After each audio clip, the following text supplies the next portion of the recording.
और आइए सीधे आपको लिए चलते हैं कैबिनेट बैठक के बाद। इस समय कैबिनेट ब्रीफिंग चल रही है। Meeting we have with us honourable minister of railways, information and broadcasting and mighty Shri Ashwini Vaishnaw ji, honourable minister of state for information broadcasting and parliamentary affairs doctor L Murugan ji. My warm welcome to the Honorable Minister, sir. After the briefing, we will take some questions related to cabinet decisions. Over to Honorable Minister, sir.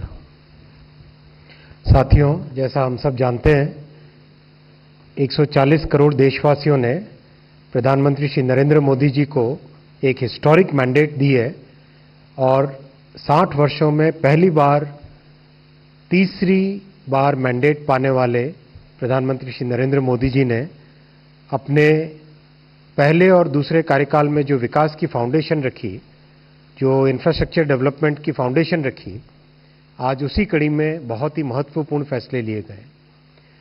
हम सब जानते हैं कि social, physical और digital infrastructure में प्रधानमंत्री श्री नरेंद्र मोदी जी ने बहुत एम्फेसिस दिया है और देश के ओवरऑल ग्रोथ की उससे मल्टीप्लायर इम्पैक्ट हुआ है और देश में जन जन के जीवन में उससे एक बड़ा चेंज आया है। नई सरकार के बनने के तुरंत बाद में एक बड़ा फैसला हुआ था 76,000 करोड़ रुपीस के इन्वेस्टमेंट का वधावन पोर्ट में। उसी कड़ी में आज बहुत बड़ा एक फैसला हुआ है, पूरे देश में 8 बड़े नेशनल हाईवे के प्रोजेक्ट्स जो कि एक्सेस कंट्रोल्ड एक्सप्रेस वेज हैं, आज cabinet committee on economic affairs ने प्रधानमंत्री श्री नरेंद्र मोदी जी की अध्यक्षता में अप्रूव किए हैं। ये प्रोजेक्ट्स 935 किलोमीटर की टोटल लेंथ के हैं और इसमें 50,000 करोड़ रुपए का इन्वेस्टमेंट होगा। 50,000 करोड़ रुपीस का इसमें इन्वेस्टमेंट होगा। जैसा प्रधानमंत्री जी का काम करने का तरीका है, उन्होंने बहुत ही एक इंटीग्रेटेड प्लानिंग की व्यवस्था बनाई है जो कि पीएम गति शक्ति पोर्टल के नाम से जानी जाती है। इसमें देश भर में जहां पर भी ट्रांसपोर्टेशन की रिक्वायरमेंट है और जो देश भर में जो एग्जिस्टिंग इंफ्रास्ट्रक्चर है, उन दोनों को हार्मोनाइज करके और कहां पे नए प्रोजेक्ट बनने चाहिए वो व्यवस्था उस पोर्टल में है। और ये टेक्नोलॉजी आज विश्व भर में इसकी चर्चा है। इसमें करीब सारे ही sectors, highway, railway, ports, electricity transmission, जो फॉरेस्ट एरियाज हैं, जो माइनिंग एरियाज हैं, वो सब इसमें मैप हुए हुए हैं। उस पोर्टल की मदद से कहां कहां पर हमें नए कॉरिडोर्स की, नई कैपेसिटी की जरूरत है, वो ध्यान में रख के ये प्रोजेक्ट्स बनाए गए। बहुत साइंटिफिक तरीके से बिग डेटा एनालिसिस करके कहां पर कंजेशन है, कहां पर आने वाले समय में कंजेशन हो सकता है, उन सब का भी ध्यान रखा गया है। विजन 2047 का विशेष ध्यान रख के इन प्रोजेक्ट्स को बनाया गया है। साथियों, इसमें बहुत ही प्रसन्नता के साथ मैं कहना चाहूंगा, अयोध्या जी के जिस तरह से आज दर्शन के लिए भक्त आ रहे हैं, जितनी बड़ी संख्या में आ रहे हैं, अयोध्या जी के सर्वांगीण विकास के लिए एक बहुत मेजर रिंग रोड का इसमें अप्रूवल हुआ है, पहला प्रोजेक्ट। ये प्रोजेक्ट करीब 68 किलोमीटर्स का है और करीब 4,000 करोड़ का है, 3,935 करोड़ टू बी एग्जैक्ट। साथ ही साथ दूसरा बड़ा प्रोजेक्ट जो अप्रूव हुआ है वो है नॉर्थ ईस्ट में। हम देखते हैं कि कितनी तेजी से ग्रोथ हो रही है, कितनी तेजी से डेवलपमेंट हो रहा है। तो प्रधानमंत्री जी की जो एक्ट ईस्ट पॉलिसी है, उसके तहत गुवाहाटी शहर के डेवलपमेंट के लिए एक नया प्रोजेक्ट आज इसमें अप्रूव हुआ है। 8 में से दूसरा प्रोजेक्ट अप्रूव हुआ है, वो है गुवाहाटी बाईपास और जो एग्जिस्टिंग हाईवे है उसके साथ कनेक्ट करके एक तरह से गुवाहाटी के चारों तरफ एक रिंग रोड की तरह बनेगा उसके लिए वो 121 किलोमीटर्स का है, 121 किलोमीटर, 5,729 करोड़ रुपीस का प्रोजेक्ट है ये। तीसरा बड़ा प्रोजेक्ट है नासिक फाटा से खेड़, पुणे में। पुणे एक बहुत ही रैपिडली ग्रोइंग शहर है। आपने देखा अभी हाल ही में रेलवे के बहुत नए वहाँ पे प्रोजेक्ट्स और बहुत अप्रूवल्स हुए हैं। वैसे ही हाईवे का एक बहुत बड़ा आज अप्रूवल हुआ है, 7,827 करोड़ रुपीस के इन्वेस्टमेंट से, 7,827 करोड़ रुपए के इन्वेस्टमेंट से, जो कंप्लीट पुणे से चिंचवड, चिंचवड से चाखन, ये जो पूरा इंडस्ट्रियल बेल्ट है, इस बेल्ट में जो बहुत रैपिड ग्रोथ हो रही है, उस ग्रोथ को ध्यान में रखते हुए ये प्रोजेक्ट अप्रूव हुआ है। फोर्थ प्रोजेक्ट जो अप्रूव हुआ है साथियों आज, वो है रायपुर और रांची के बीच में जो कंप्लीट कॉरिडोर बन रहा है, एक्सप्रेसवे, उसमें पाथल गांव से गुमला के बीच में आज प्रोजेक्ट अप्रूव हुआ है। ये छत्तीसगढ़ और झारखंड का, दोनों राज्यों को इसका बेनिफिट मिलेगा।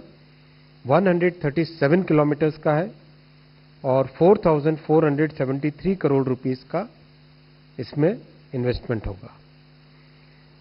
इसके बाद में मैं साथियों आता हूं, नेक्स्ट प्रोजेक्ट जो अप्रूव हुआ है वो है गुजरात में थरड, दीसा, महसाणा। आप जानते हैं कि हाईवे की अभी इस तरह से कल्पना की गई है, दिल्ली से ट्रांस राजस्थान कॉरिडोर बन रहा है, फिर मुंबई दिल्ली एक्सप्रेसवे, इन दोनों कॉरिडोर्स को कनेक्ट करने वाला ये 214 किलोमीटर, 214 किलोमीटर्स 6 लेन का ये हाई स्पीड कॉरिडोर बनेगा। इसमें 10,534 करोड़ रुपीस का इन्वेस्टमेंट होगा। इसके बाद में साथियों मैं आता हूं, वेस्ट बंगाल में खड़गपुर से लेके जो सेंट्रल वेस्ट बंगाल एरिया है, मुर्शिदाबाद, मालदा, ये जो एरिया है, बहुत डेंस पॉपुलेशन है यहाँ पर, ट्रैफिक का मूवमेंट बहुत है। इस पूरे एरिया के डेवलपमेंट के लिए, इस पूरे एरिया की ग्रोथ के लिए खड़गपुर से मोरेग्राम, मोरेग्राम माने प्रैक्टिकली मुर्शिदाबाद के पास में, खड़गपुर से मोरेग्राम का 231 किलोमीटर्स का ये 4 लेन हाई स्पीड कॉरिडोर बनेगा, जिसमें 10,247 करोड़ रुपीस का इन्वेस्टमेंट होगा। 10,247 करोड़ रुपीस का इन्वेस्टमेंट होगा। मैं साथियों आता हूं नेक्स्ट प्रोजेक्ट में, ये है आगरा से ग्वालियर।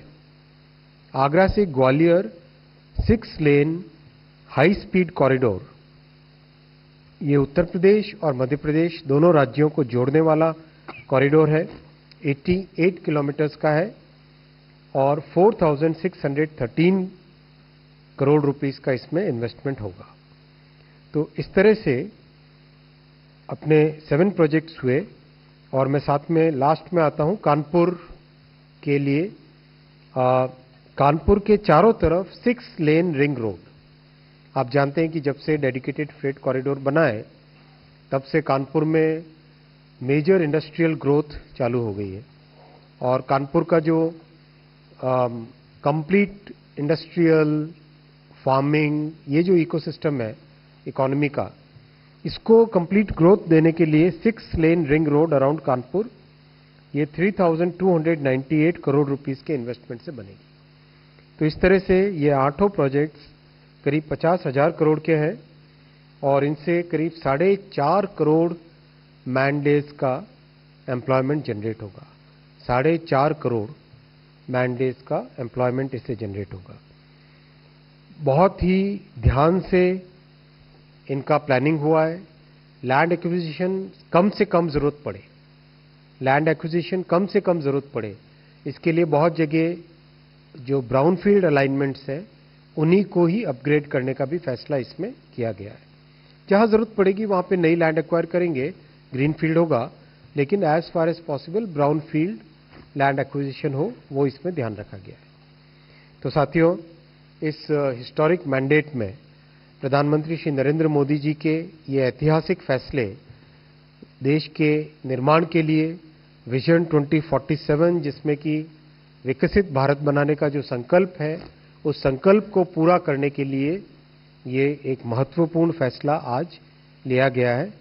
मैं आपसे आपके प्रश्नों के लिए रिक्वेस्ट करता हूँ। तवेश 244. Hi sir. Sir, I'm Tvesh from Economic Times. Sir, there used to be a Bharatmala Pariyojana under which a lot of projects were awarded, sir. Is there a scheme under which these 8 projects are being awarded, or will we see such very specific announcements being made regarding road projects from now onwards? द्वेष, देखो, complete देश भर के जितने भी हमारे transportation के requirements हैं, इंफ्रास्ट्रक्चर के रिक्वायरमेंट्स हैं, उन सबको पीएम गति शक्ति पोर्टल के ऊपर मैप किया गया है। जैसे एग्जाम्पल के तौर पर अगर लो तो जितने ओरिजिन्स हैं और जितने डेस्टिनेशंस हैं, चाहे बड़े शहर हो, चाहे इंडस्ट्रियल एरियाज हो, उन सबको उस पर मैप किया गया है। फिर एग्जिस्टिंग डेटा से जो ट्रैफिक का रिक्वायरमेंट और ट्रैफिक का प्रोजेक्शन होगा, उन सबको भी मैप किया गया है। किस तरह से कि जीएसटी से हमको ई-वे बिल की जानकारी मिलती है।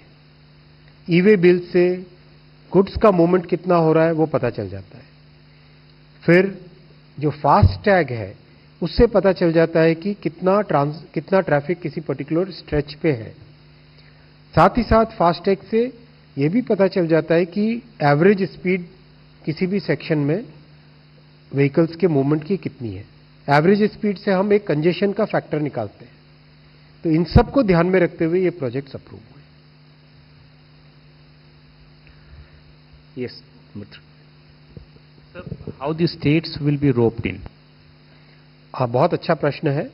हमारा जो फेडरल स्ट्रक्चर है, इस फेडरल स्ट्रक्चर में लैंड, लॉ एंड ऑर्डर, ये सारी रिस्पॉन्सिबिलिटीज स्टेट्स की होती है। इसीलिए ये सारे के सारे प्रोजेक्ट्स बेसिकली स्टेट्स के साथ इंटेंसिव कंसल्टेशन के साथ तैयार किए जाते हैं और ये राज्यों की डिमांड भी होती है, तो राज्यों के साथ मिलके ये प्रोजेक्ट बनेंगे। कम अक्वायर किए जाएंगे जमीन, तो कम अक्वायर का इन द सेंस क्या मतलब इसमें जरूरत नहीं है, ऐसे ही लैंड को चूज किया जाएगा या फिर एक्विजिशन कम हो? एग्जिस्टिंग अलाइनमेंट जब होता है किसी भी प्रोजेक्ट का, किसी भी ट्रांसपोर्टेशन प्रोजेक्ट का, चाहे वो रेलवे हो या हाईवे हो, उसमें एग्जिस्टिंग प्रोजेक्ट में हमेशा थोड़ा मार्जिन रहता है। जैसे एग्जिस्टिंग हाईवे का ये अलाइनमेंट है, इसके दोनों साइड में थोड़ी थोड़ी लैंड लेके रखी होती है, तो उससे लैंड का एक्विजिशन कम हो जाता है। और इस पूरे के पूरे प्लान में जब पीएम गति शक्ति पोर्टल का उपयोग हो रहा है, तो उसमें ये ध्यान में रखा जा रहा है कि जहां पर भी संभव हो एग्जिस्टिंग अलाइनमेंट को यूज करो, तो उससे लैंड का रिक्वायरमेंट कम हो जाता है।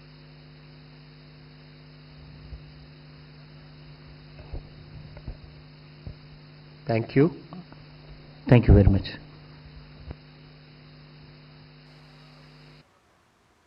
और कैबिनेट